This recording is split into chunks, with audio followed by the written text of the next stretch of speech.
Hey guys, and welcome to today's video. Today I'm going to be telling you 5 books that I recommend like completely. I tried to pick books that aren't like super book talky. I have maybe 2 that I would consider like book talk and 2 that are completely not, and 1 that's like kind of in the middle. So I can't wait to get into these books. They are my favorites, and yeah. Okay, I don't know how much of this will be spoiling, so I want to give like a slight spoiler alert. I think I'm just gonna like read the backs and kind of just give the information that's on the back of the books, because I really don't want to give too much away.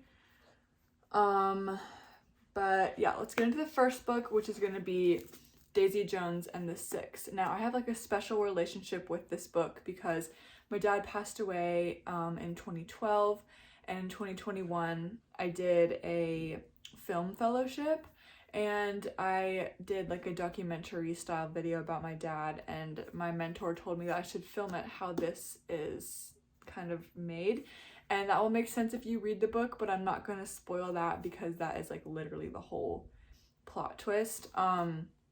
So that is why I have such a special relationship with this book. But I also just think that it's very cool. I mean, it's done interview style. So, I mean, everybody's names are in the book, getting asked the questions. I think it's a really cool way to write a book. And the story in general is awesome. And if you didn't know, there is a TV show version of this on Amazon Prime. 10 out of 10. A really good show. So yeah, this book, I rated this book a 5 out of 5. It's just a really good book. The second book we have, and the other like most book talky book, is The Silent Patient. This book blew my mind. This is the book that really got me into thrillers. Ugly Love by Colleen Hoover is what got me back into reading in the summer of 2020. And yeah, this got me into thrillers. I was like just reading romance, and then I got into this, and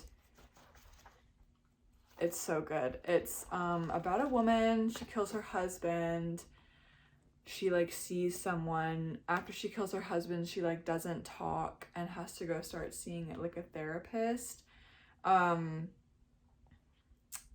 Yeah, she was gonna go to jail. She's like a painter. I'm really bad at like explaining the books, but it's a really good one. I also rated this a 5. I'm pretty lenient with 5s. Like I give a lot of books 5s, but like when a book actually like shocks me, it has to get a 5, because I feel like I'm really good at I'm really good at guessing plot twists.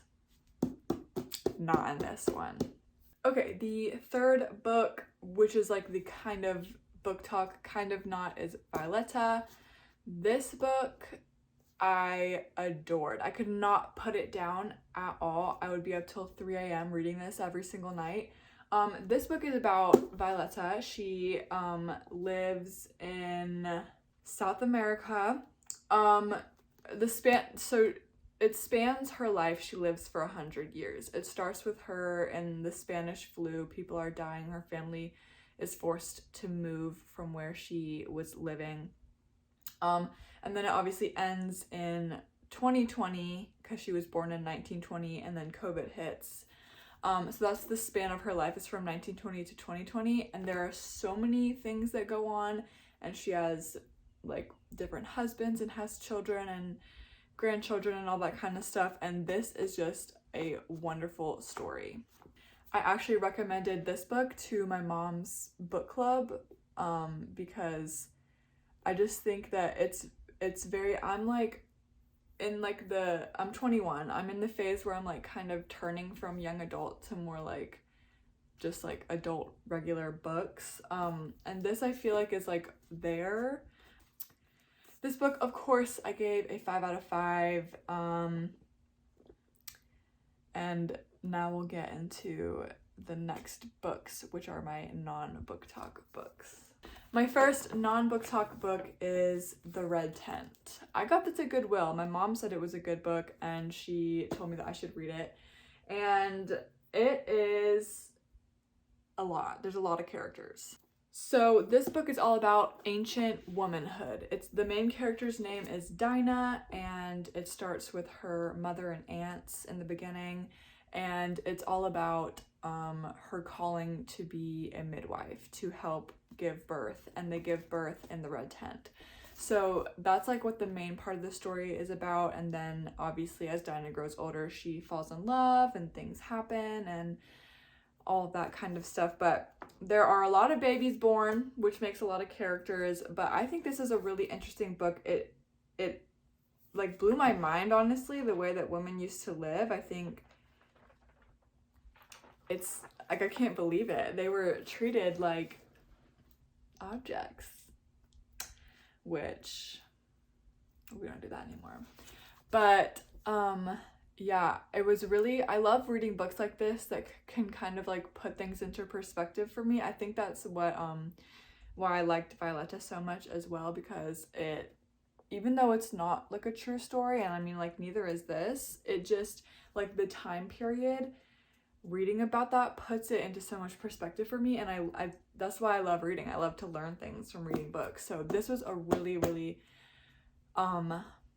like high on the list book for me. I gave this 4 stars, and I think if I'm remembering correctly, the reason I gave it only 4 stars was because of all the characters. It was very confusing, and it is like kind of longer. The words are really small, so it was a longer book with a lot of characters. It made it a little bit confusing, but overall, really good book.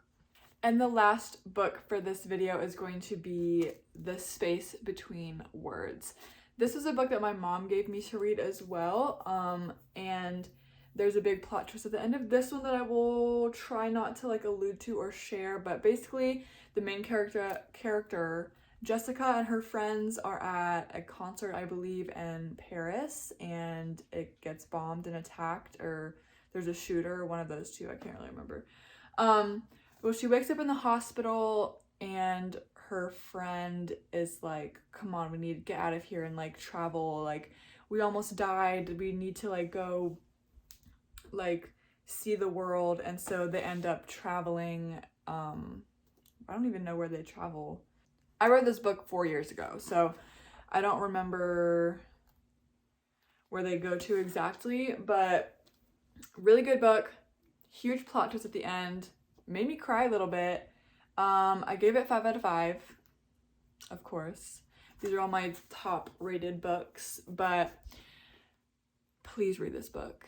This is another book that I read like right when I was getting back into reading, and it blew my mind. And it was kind of like a little bit scary in the beginning. It is a little bit graphic if you're not into like a shooter and people are dying and there's blood and stuff, but if you're okay with reading stuff like that, I definitely recommend this book because I think it's really powerful. I might read this again, honestly, because it has been 4 years, and yeah, I might read this again. But this is the last book in my 5 books that you should definitely read video. Thank you guys so much for watching this video. Like I said last week, I'm super excited about the content that I have coming. I have a book review coming up for all of the books that I've read so far in this year. And stay tuned for some YouTube shorts. I posted 2 last week. I think I'm going to try to do 2 every week or maybe more. Follow me on Instagram at Elizabeth_Mo. It'll be in the description below as well. And I hope that you pick up one or some of those books and try to read them. If you do, let me know down below which ones you think you're gonna get and try to read. And I will see you next week. If you made it this long in the video, comment a book or a book stack, and I'll see you next week.